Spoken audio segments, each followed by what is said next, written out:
بسم اللہ الرحمن الرحیم. میں عیسیٰ علی پنچایت کوآرڈینیشن ڈسٹرکٹ کارگل کا پریزیڈنٹ. میں بحیثیت ریپرزنٹیٹیو آف عوام پبلک کے ناطے یہاں پر ICDS کے جتنے بھی ورکرز ہیلپرز بہت سارے ہیوج مطلب ڈیلیگیشن میں ہمارے کوآرڈینیشن کمیٹی کے پاس آئے بار بار کہ ہمارے بہت سے مسائل ہیں ان کو آپ اجاگر کرو کیونکہ آپ ایک پبلک ریپرزنٹیٹیو ہے. تو اس ناطے ایک دوسرا پنچایت جو ہے PRI جو ہے پورا ICDS کے ساتھ ایک ریلیٹڈ ہے کیونکہ جب سے پنچایت کا یہ ہوا ہے تو ICDS کا جتنے بھی مطلب نیوٹریشن کا کام ہے یا ان کا آنریم کا جو بھی ہے وہ پنچایت کے اس میں رکھا ہے. تو اس لیے ہمارا بھی فرض بن گیا ایز اے پارٹنر کی ہمارے پاس فرض بن گیا. اور دوسرا یہ بنا کہ ایز اے ریپرزنٹیٹیو ہم ان کا کام ہم نے ان کو بلایا ہے, ان کو بلا کے ان کو بتایا کہ آپ لوگوں سے ہم یہ کام لینا ہے. تو انہوں نے ہمیں اپنا پورا جتنے بھی بایو ڈاٹا ہے ہمیں بتایا ہمارے ساتھ یہ ظلم ہو رہا ہے, یہ پرابلم ہو رہا ہے. تو ڈیٹیل میں انہوں نے ہمیں بتایا کہ ہمیں بہت سارے پرابلم ہے. اس میں نمبر 1 ہے ان سے باہر جو ڈپارٹمنٹ ہے ICDS سے ہٹ کے جتنے بھی ڈپارٹمنٹ ہے ان کا کام لیا جاتا ہے. ان سے جتنے بھی سروے ہے ایجوکیشن ڈپارٹمنٹ کا جتنے بھی سروے ہے وہ ICDS ورکر اور ہیلپر سے لیا جاتا ہے. اور دوسرا میڈیکل کا جتنے بھی سروے ہے وہ بھی ICDS کے ورکر اور ہیلپر سے لیا جاتا ہے. تیسرا کووڈ-19 میں نے خود دیکھا ہے, میں نے پورا ڈسٹرکٹ کا دورہ کیا تھا کہ ICDS کے ورکر اور ہیلپر میڈیکل کے اسٹاف کے ساتھ شانہ بشانہ ہر فیلڈ میں انہوں نے کام کیا ہے.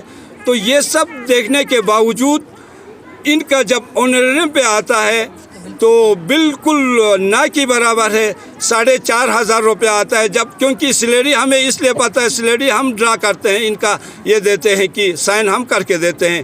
ان کو اسٹیٹ شیئر آپ کو 600 روپیہ ملتا ہے اور آپ کا کیا بولا سینٹر شیئر جو ہے وہ 4,000 ملتا ہے. تو ٹوٹل 4,500 بنتا ہے. ہم UT ایڈمنسٹریشن سے اپنا LG صاحب سے سیکٹری میم جو ICDS کا ہے ان سے پوچھنا چاہتا ہے کہ یہ جو 4,000 4,500 جو ہے وہ ایک آنگن واڑی ورکر اس کو کیسے اپنے گھر چلائیں گے, اپنے بچوں کو پڑھائیں گے, اپنے گھر کو چلائیں گے. آپ خود سوچئے. اور ان سے اتنا کام کیوں لے رہا ہے؟ نمبر 1 تو ہم یہی پوچھنا چاہتے ہیں کہ ایڈمنسٹریشن سے ان سے اتنا کام کیوں لے رہا ہے؟ آنریم جو ہے بالکل کم اور کام جو ہے بالکل بہت زیادہ. جب ہم نے ان کو زور لگایا کہ آپ لوگ پرائمری سکول آپ لوگ چلائیں گے تو ان پر ہم نے زور لگایا تو ان کا اب کہنا ہے کہ ہم نے آنگن واڑی کا کام چھوڑ کے باقی ڈپارٹمنٹ کا بھی ہمارے اوپر تھوپ دیتا ہے. اس سے ہم کو پرائمری سکول پڑھانے میں بہت دقت آتے ہیں. تو میں LG صاحب سے اور خاص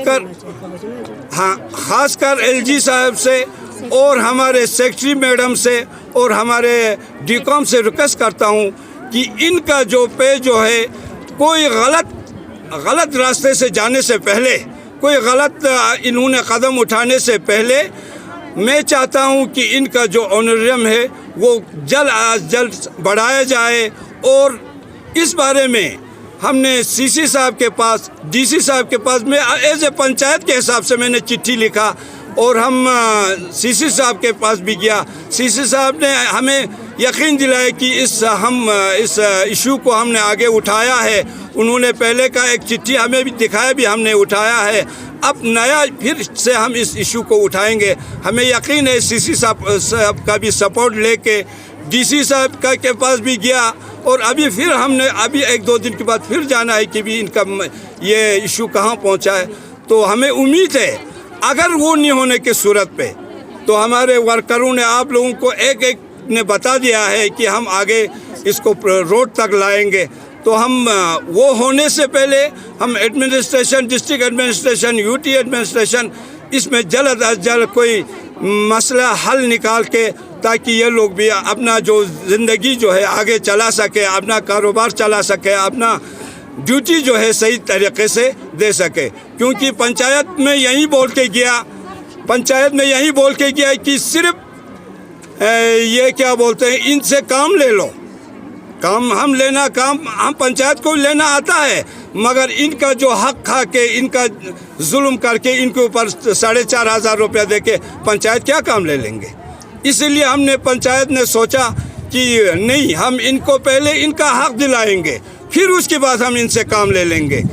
تو ہم پھر ایک بار اپنے ایڈمنسٹریشن، یو ٹی گورنمنٹ، خاص کر ایل جی صاحب سے اور ہمارے ڈی کام صاحب سے اور سیکٹری میم سے ریکویسٹ کرتا ہوں کہ ود ان اے ویک، ہفتے کے اندر ان کا آنریم بڑھا کے ہمیں ان کے ساتھ آگے اور پروٹیسٹ کرنے کا اور آگے کوئی اور قدم اٹھانے کا موقع نہ دیں. شکریہ، تھینک یو. آپ سے ایک کوشچن یہ رہے گا سالی صاحب، جس طرح ہم نے ورکروں سے بات کیا تو انہوں نے کہا کہ کل ڈی سی صاحب کے ساتھ ان کا میٹنگ رہا، تو وہاں پہ کہا کہ ڈی سی صاحب نے ان کو کہا گیا کہ آپ لوگ ہمارا اسٹاف ہے ہی نہیں، آپ گورنمنٹ کا ملازم ہے ہی نہیں. اس کو آپ کس نظر سے؟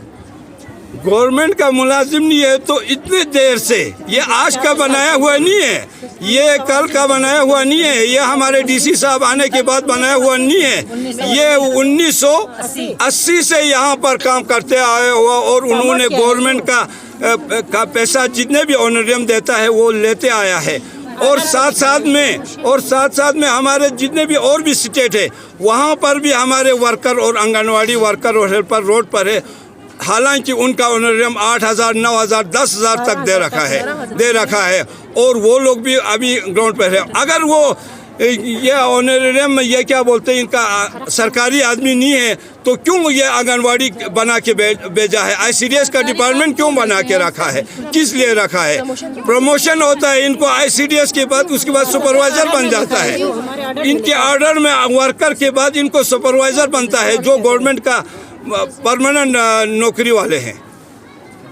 اور کچھ آپ لوگ کیا ہوگا اگلا اقدام کیا ہوگا؟ اگلا اقدام ہم ہفتے کے اندر ہم ریکویسٹ کیا ہوا ہے. ہم ایک دم خون خرابہ یہ کرنے کے ہم نے سکھایا بھی نہیں آج تک، اور آگے بھی نہیں کروں گا جب تک ہمارے ہفتے کے اندر کچھ نہ کچھ اس کا کیا مسئلہ حل نکلتا ہے. ہم گورنمنٹ سے دیکھیں گے، ریکویسٹ کریں گے. نہیں تو جتنے بھی ورکر ہے، ہیلپر ہے، ہم ان کو لے کے روڈ پہ آئیں گے تو ایڈمنسٹریشن خود بھگتے گا، اس وقت وہ خود ذمہ ہوں گے. Okay, thank you. For more updates, subscribe to our channel Kargil Today. Click the show links and enjoy watching the videos. Like us on Facebook and follow us on Instagram. Keep watching Kargil Today. Keep enjoying Kargil Today, the only voice of Kargil Ladakh.